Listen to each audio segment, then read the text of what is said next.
Balak balabar kawat burinyai, Presiden Joko Widodo ngabage akun Hari Pers Nasional HPN 2022.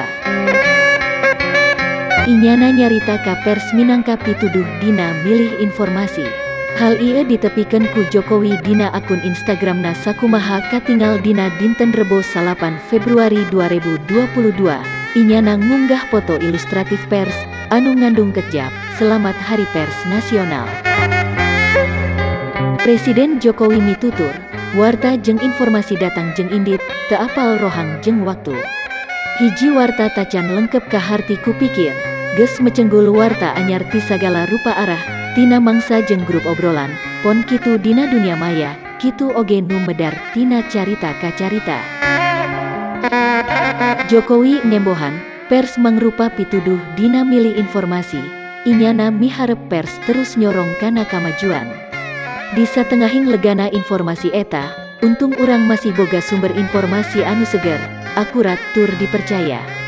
Ayana pers nasional, urang jadi boga patokan tur pituduh dina nyortir informasi anu berkualitas, ngadidik, sareng ngadorong kana kamajuan.